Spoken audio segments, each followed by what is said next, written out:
Hey guys, I want to share something I recently learned about purifying drinking water, and you could use it on a backpacking trip or in a survival situation. And the first thing I would say about this subject is do your own research. I'm going to share a couple of links that I found. One is from the EPA, one is from the CDC. But do your own research. That way you know exactly what you're doing and you don't make a mistake.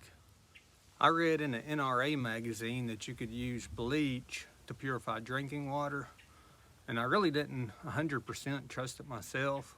So I did a little bit of research, and I found an article on the EPA website and the CDC website.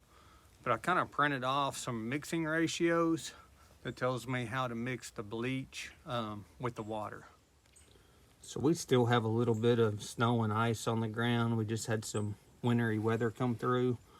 So that kind of got me thinking about having emergency water, and it reminded me of what I had read. Now this here is a spring that's behind my house, so this is a place I could come and get some water if I had to. So right here I have a Sawyer water filter, and it screws onto a bag like this. This happens to be a 16-ounce bag. This is what I would use primarily on a backpacking trip to filter my water. But last year I went backpacking with my cousin, and I had an old filter and a new filter. I got the old filter mixed with the new one, and I took the old one on the trip.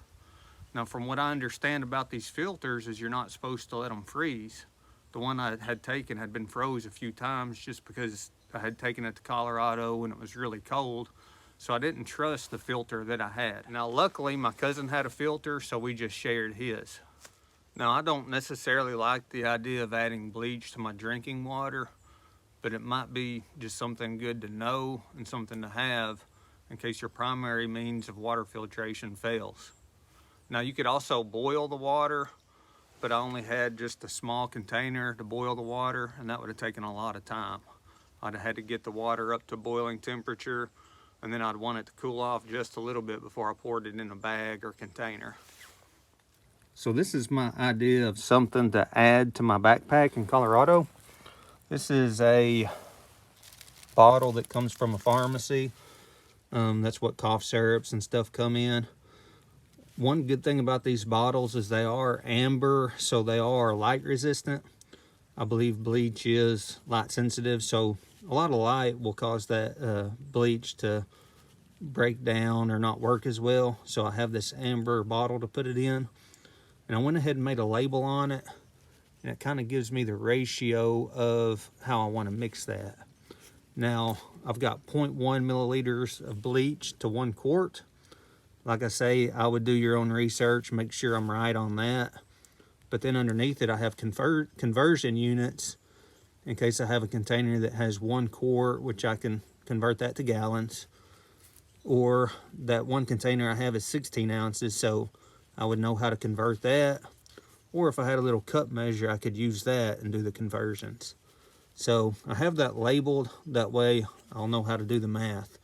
Now, one other thing I would look at is on the CDC website, bleach does come in different strengths, and I would check the strength of the bleach that you have to make sure those ratios are right.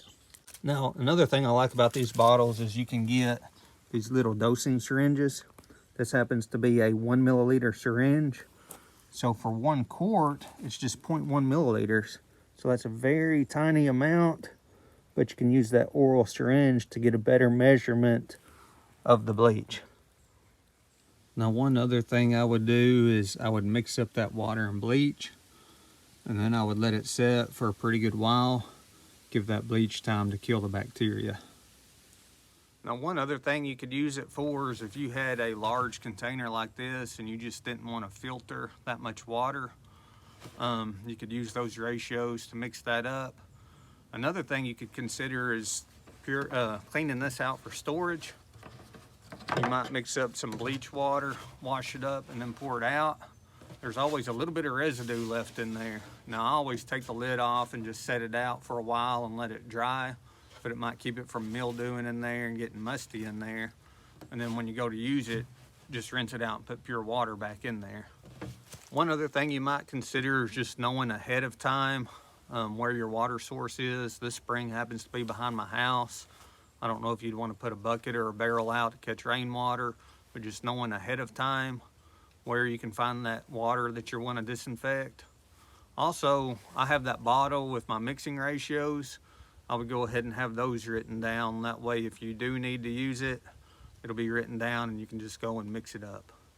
Well, this is pretty much the end of the video. I'm gonna put at the end a couple of cool things that I've noticed about this spring. And as always, thanks for watching. This spring right here, I call it the wagon wheel spring. The water flows down through here, but there's also water coming out of the ground under this tree right here. And it's coming just right out of the ground right there. It's dry up above it. But the reason I call it the wagon wheel spring is this rim right here. I'm assuming that came off of an old wagon wheel. I believe the settlers would, they would settle close to places like this so they could have clean drinking water. But today I noticed the old spring off an old plow down there. I'm gonna go show you that as well. I actually saw that old plow point sticking up out of the ground and I went and pulled it up. Now, one thing that I thought might be cool to do with stuff like this, just to kind of maybe preserve a little bit of history, is use that to make a knife or take it to a knife maker and have them make a knife out of it. I don't know if I'll ever do that, but it would be, in my mind, something cool to do with an old piece of metal like this. But again, that's just evidence of people who lived here before I did.